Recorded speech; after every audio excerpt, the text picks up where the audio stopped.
am really excited because I have somebody I want to introduce you guys to. You may have seen her in the comments.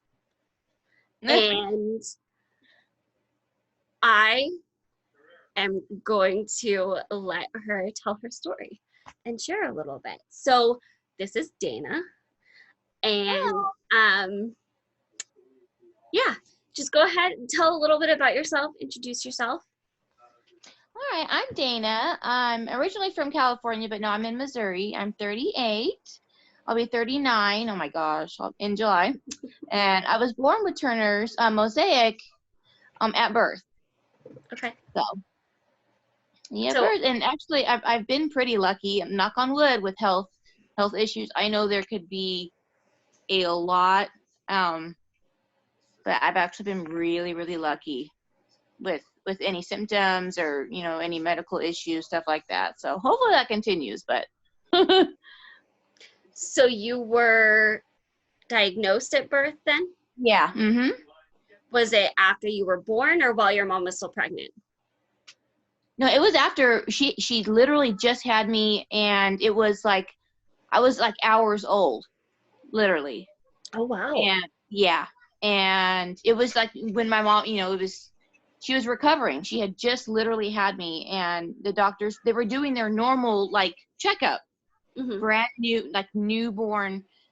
They were doing the main checkup, looking me over, and the doctor, he wrote, and I have everything from when I was born. He hand wrote in letters, you know, Turner's and question mark, because he had looked over, he seen my puffy hands and puffy feet, stuff like that. He wasn't sure, but he wrote like question mark, you know, to like look into it, or like let my mom know, hey, have you heard of this? And nobody had heard of it. I mean, my mom was like, what? You know. Yeah. Yeah.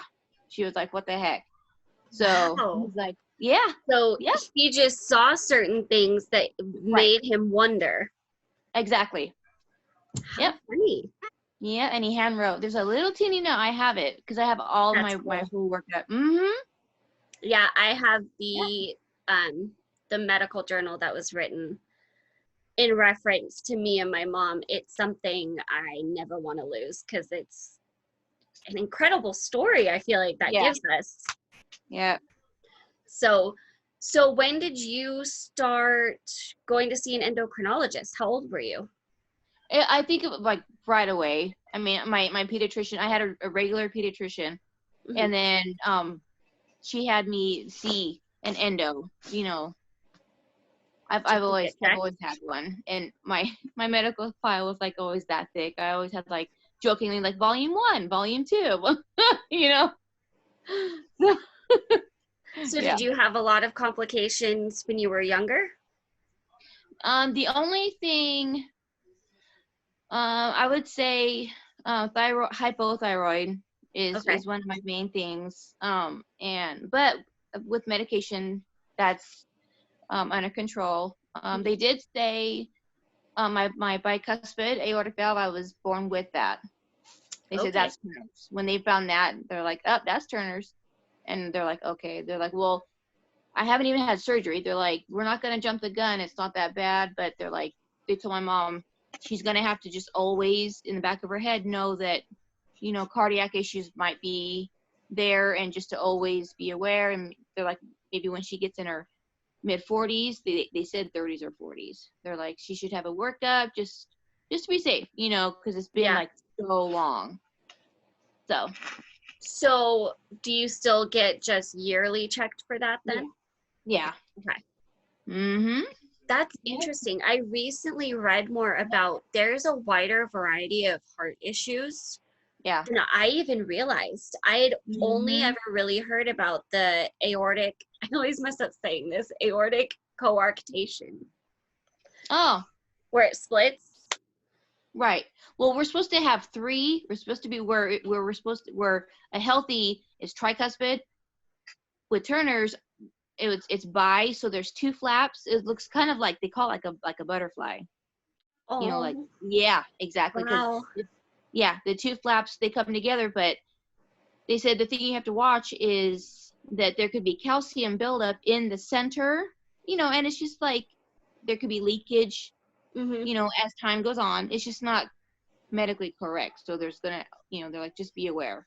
Yeah, that there could be complications. Yeah, just because it's not normal, Yeah, it's that it's working not what they okay. expect. Yeah. Right. So So, okay, it's I have working to okay, ask, but how tall are you? I'm 5 foot. Oh, really? I Yeah. am I am literally like that under 5.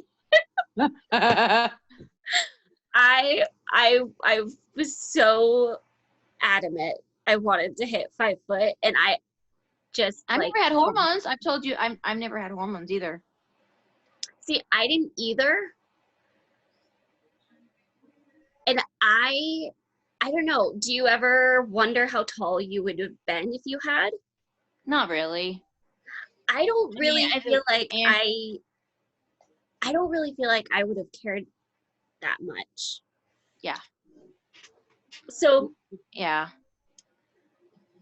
I think the biggest struggle for me, I've shared all, like, however many videos I have on my channel, I talk about it constantly, is the infertility. What would you yeah. say has been the hardest part of Turner's that has affected you so far? Because obviously things could happen, something else could pop up, but Right. so far, what would you call the hardest struggle? Just in general, having Turner's, Yeah, I would like say the just the infertility. infertility. Oh yeah. Yeah, Especially being married and stuff. That yeah. yeah, It's like my husband and I we've been married it'll be 10 years in June, and so many moons ago we had talked about like either foster care or adoption and stuff, and we haven't done that yet. It's just we started that process in California, and then the move to Missouri just kind of happened, and then it just we haven't looked into it. But we kind of got intimidated by how much like a private agency was going to be. yeah, I mean, it was going to be like 30-40 grand yeah, with fees, with yeah. And yeah. I'm speaking your language and stuff. So we were like, what? And then the foster thing is, we're all, well, my husband's like, well, they pay us, like he's all, and my thing is, I'm like, I don't know if I'm okay to have a baby and then watch them go out the door. I told my husband that. I go, I don't know if I could handle that. And he's like, we're giving them a good home. I go, I know, but I don't know. He's okay with them temporary and then seeing them off. He's okay. Yeah. He's okay with that. But I think I figured it out. Like as a woman, as a guy, he can probably say that. But as a woman, not being, I'm in a different boat. I think that's why it's not. I definitely, yeah. I definitely feel like I think about probably more the aspect of I'm not going to be able to make sure they're okay anymore at that point, though. Oh yeah. Like I'm going to have to trust whoever they go to is taking care of them, and I don't know them, and the caregiver in me is like, I can't make sure they're okay. I know. So I definitely feel like I focus more on that point, and Andrew's for sure they need a good home and they deserve a good home, and we can. That's where Tim's at too. So yeah, I feel you on that. That is the part that, especially at first, I was the most nervous about, and like, I know I'm gonna be a mess. Yeah. Well, I mean, knowing that physically, it's already bad enough physically that it can't happen. Isn't it like opening a big old wound by like, oh, there's this baby. Oh, there they go. Oh, this baby. I just. Yeah, it's definitely something that you want to be prepared for, but yeah, no kidding. I will tell you, there is so much value in the lesson that can teach you. Totally. And I think to me it really just became about, there was a bigger purpose for it than Mhm. the little changes in detail that Yeah. I was worried about. Yeah.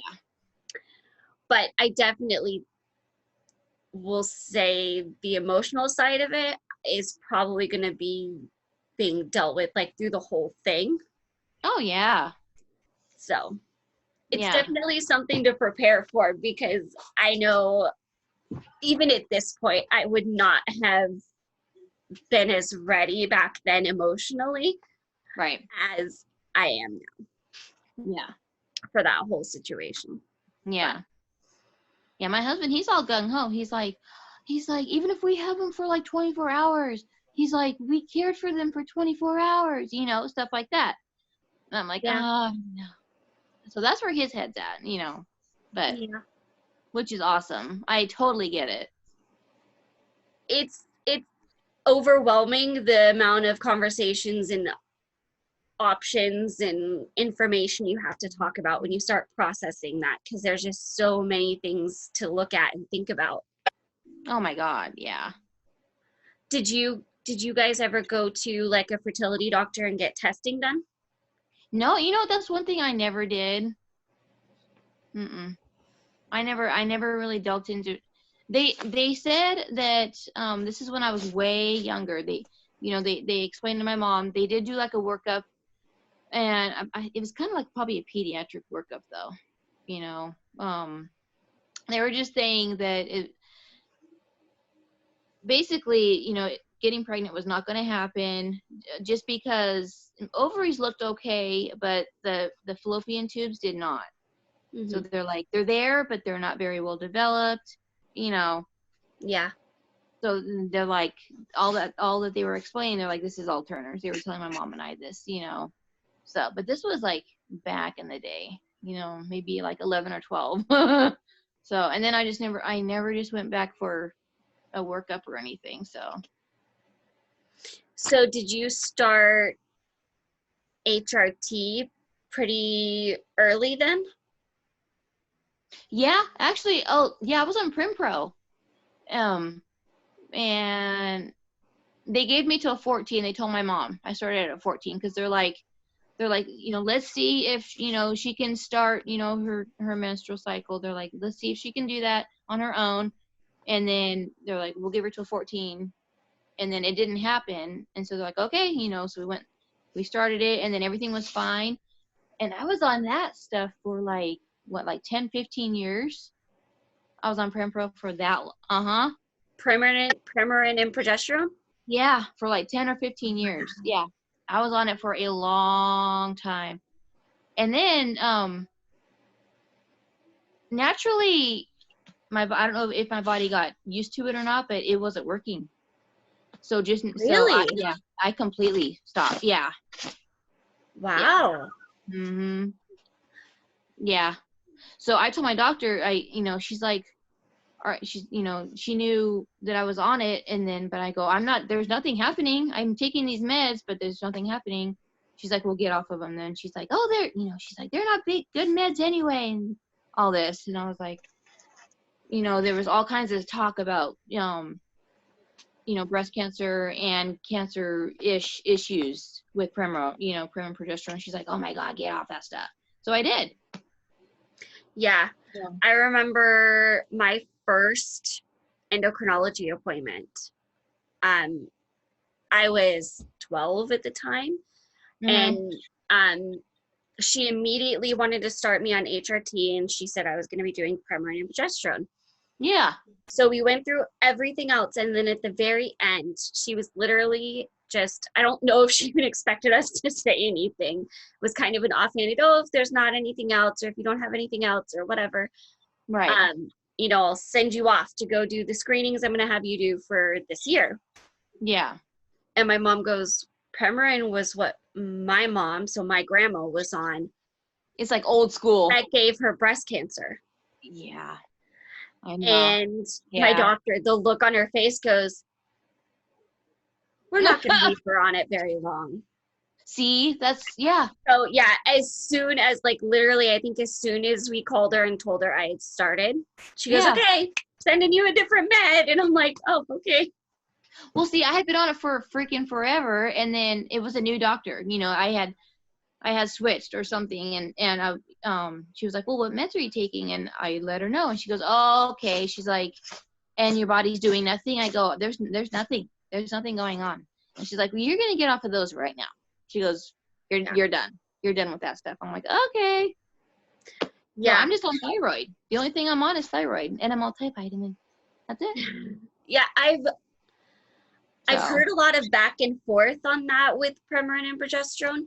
Yeah. As far as like, oh, maybe it wasn't as bad as we initially thought, but from my family medical history, if it gave it to my grandma, yeah, I'm not chancing that.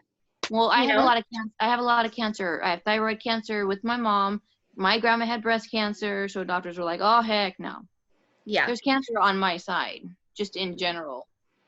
My sister had Hodgkin. Yeah. So yeah. Yeah. So is there anything that is on the very long list of potential symptoms from Turner's that is also in your family medical history? Nope. Well, I will say that my dad was in Vietnam, and like in 1970 and change, I forget, in the 70s. He was 18 years old, and long story short, he was exposed to Agent Orange.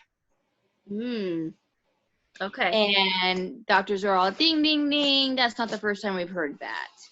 Yeah. My dad said that when he was in Vietnam, they told all the men out there, like the commanders or whatever, it was well known that they're like, yeah, all you young men, if you have families, you have been exposed to Agent Orange, you might have issues with your they said offspring. They told the men in the 70s. And my dad specifically remembers that. He'll never forget that. And that was brought up with doctors and stuff after I was born. And yeah, doctors were like, that's not the first time we've heard this. Yeah, so, you never know. Yeah, I know. My dad was working on an Air Force base around a ton of different, really, really intense chemicals.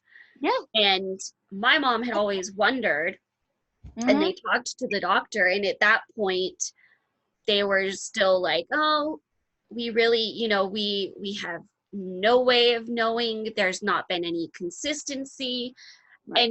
And interestingly, the only consistency that they really will say now is some kind of connection to the dad's side.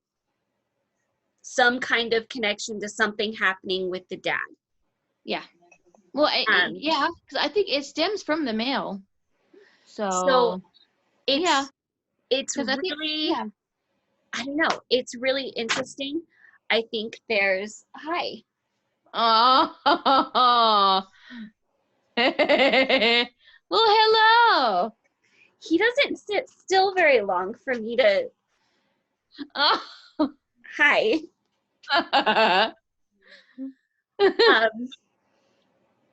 Yeah, I don't know. I read an article a while back that was talking about that's kind of the only solid thing they've really landed on is they're not even fully certain what on the dad's side, but they're pretty solid that it is something to do with something that happens to the dad. Yeah. So I don't know. It's so interesting. And then you have people that are like, no, nothing. My dad wasn't around anything. And there's still those random spurts of different stories where it's hard to pin down stuff, but it makes you wonder. Yeah. So I think I don't know, with the whole, Agent Orange thing, it's like it totally made sense, So because my middle sister, she ended up having a form of cancer. She's fine now, but it's just, they had just told my dad, they're like, well, your kids you've been exposed to, all you young men have been exposed to all this. Yeah. We are inclined to let you know that your body might have absorbed whatever, we don't know. This is in the 70s, so it's like they didn't know. But it was enough for them there was like a general warning, and my dad's like, oh, he didn't really take it, he just didn't think much of it. Mm-hmm.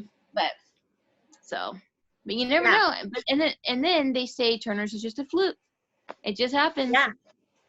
Yeah, and it's kind of like, you can look at one case of Turner's and think, oh, it has to involve all of these things, so it's got to be connected to this or whatever. And then you can look at a different one and go, it's totally different. I know. That doesn't make sense. Yeah. It's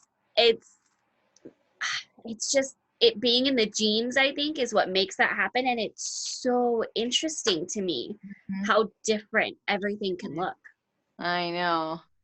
So that is, it's like a big wheel. You spin the wheel. There's a buttload on this wheel of symptoms. You just spin it, and then there's your Turner's girl.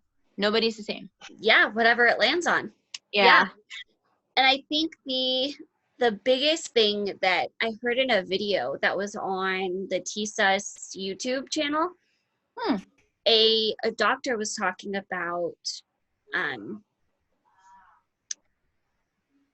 how the symptoms arise. And she said, we can never guess what's actually going to manifest itself. We have a list of things that have happened that we have connected to it that is possible, but until it happens with that girl, we don't know what's going to happen. Yep, exactly. And there was something else that I think it kind of is just like, it depends on when the damage happens, the deletion happens, on what that cell becomes as far as what's going to be affected. Yeah. And beyond that, scientifically, my brain gets lost, but I understood that concept. Oh, the scientific, I'm just like a sponge. It's super interesting. Science. Oh my God. I'm like a sponge with it. It's super interesting. And you can see my karyotype, you can see the actual, the chromosome, and there's like a question mark that he circled it, and he's like, it's just like the littlest missing, and that's why it's mosaic. It's not full on classic. It's just like the littlest amount is missing, but it's like, oh, well, that, you can diagnose that. You can diagnose this female as having Turner's because, it's enough. And it's like, oh. Yeah. So. Wow. It's a trip. And then, and why do Turner's girls, why do they have certain features? Okay, you can have Turner's, but why do your features change? Why do you have like a low hairline, or your eyes are kind of shaped a little bit different? Physically, it's like, why does that? Unless it goes along with the chromosome, Yeah. But like, why do the features, like the crooked elbows, like the nails, the puffy hands? It's like, it's so interesting. Did you have any fluid retention? No. Okay. Edema. Well, the edema is very, very, very common though. Like with the puppy, that's like a red flag. That's what doctors look like. Severe edema. Puppy hands, puppy feet. I did have that when I was a newborn. That's what tipped them off. Yeah. See, and I wonder,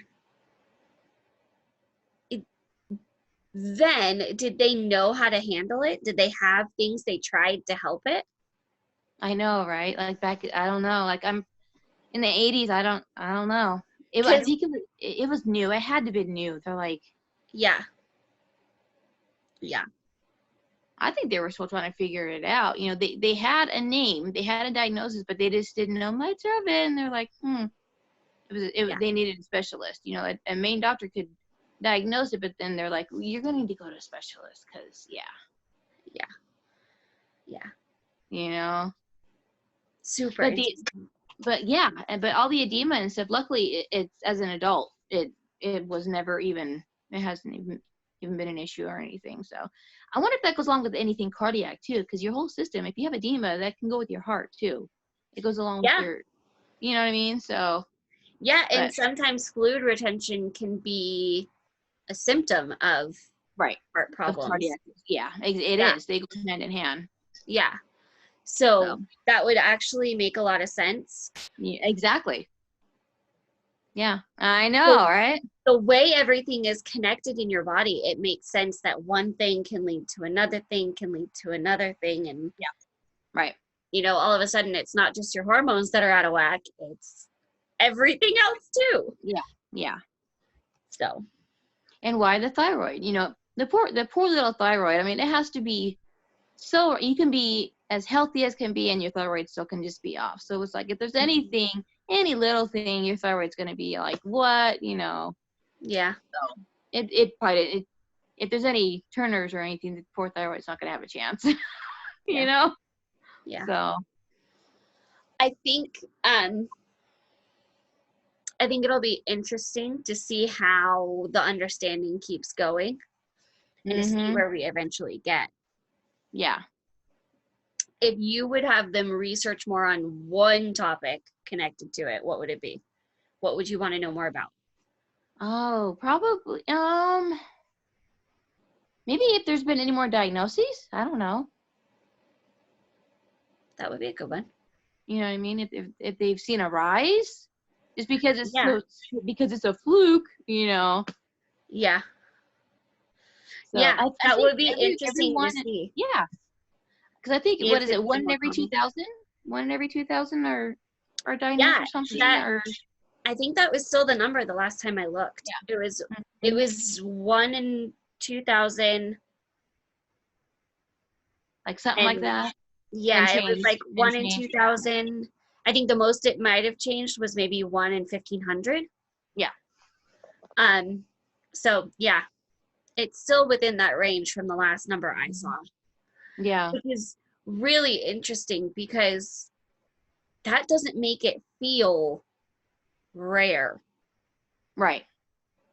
You know, if you think about it, right. There are cities that should have thousands of women with Turner syndrome in it. Yeah. So. And then I trip out that like I'll hear, you know, Turner's, you know, girls, they're like, oh, I was diagnosed when I was like 18. I was like, yeah. What? Yeah. You know, or they were older and like they were dating and getting married and they're like, why can't I get pregnant? And then they get like diagnosed. And I'm like, I've heard that before. And I'm like, that's a trip, you know? Yeah. There was this girl on YouTube I was watching. I started watching a bunch of people that were talking about infertility when we first got married. Do not recommend if you are in an emotional state with it. But right. It was nice to hear other stories. But there was a girl that her and her husband, she lived in the UK. I can't remember where in the UK, but she lived in the UK. And she was just talking about it was undiagnosed infertility for forever. Like, I think I was watching her for 2 years before they finally got answers. And she goes, we know why I can't get pregnant now. And it was mosaic Turners. I'm like, what? Yeah. I've heard that I feel too. like I was meant to watch her too. Oh. That was like, oh my gosh. Yeah. And it makes you wonder, it's like, you know, did she have, you know, growing up, did she have like periods? Did she have, you know, it was like, what is she? I think most of the time, those are going to be like super irregular. I know, right? Where it's happening, so you don't expect there to be anything wrong, but it's irregular still, so you know something's off, but you don't expect it to be that off. Right. It's and that's the wide range of it. It's oh man, so crazy. You know, I love looking through all my stuff. Just the other day, because I was looking for my birth certificate, because I had to renew my driver license. And I found my birth certificate and I was like, oh, and then I found all my Turner stuff, you know, because it's all together. I was like looking through all of it. That was just the other day. That's funny. I was like, oh, it's like this thick. I was like, oh my God. So. Okay, so my last question for you is the TSUS theme for Awareness Month this year is be uniquely you. So Mhm. what would you say that means to you, being uniquely you? Well, I'm already unique, I would say, and any Turner's Girl is going to be unique because we're already in a whole, we're in our own little world, and there's stuff that no other girls can even relate to, and I think it's so cool that there's outlets and stuff like that. I love it, there's other girls and stuff like that you can chat with, like this and all that. Yeah. But everybody's unique in their own way, but us butterflies, we're always, we know stuff that other girls don't, so. We're on our own level. Oh yeah, and other girls don't even understand, so Yeah. all these 5'6", 5'7" girls, and no, I'm kidding. Whatever. So. I think that we were meant to be born also, because Turner's Girls, a lot of them, okay, miscarriages, I've heard that they could, a lot of them might have been chalked up to Turner's. It's like, and the ones that we've made it, we were meant to be. We were so meant to, we've come this far there's a purpose, and, totally. I love that. I think that is so true. I stand behind that 100%. We're here for a reason, Yeah. Totally. And we each have our own unique thing that we're gonna do while we're here. Yeah, because medically, we weren't really probably supposed to make it. Oh yeah. But we did. So yeah. So it's like that makes us unique already, I would say. Yeah, definitely. Well, thank you so much for talking with me and sharing. Oh, this was fun. Yeah, I definitely enjoyed hearing more of your story. That was more than I had heard so far. So that was fun to hear more. So I hope you have a wonderful night. Thank you so much for talking. Oh, my pleasure. Yeah, and I'll talk to you guys later. Bye. All right. Bye.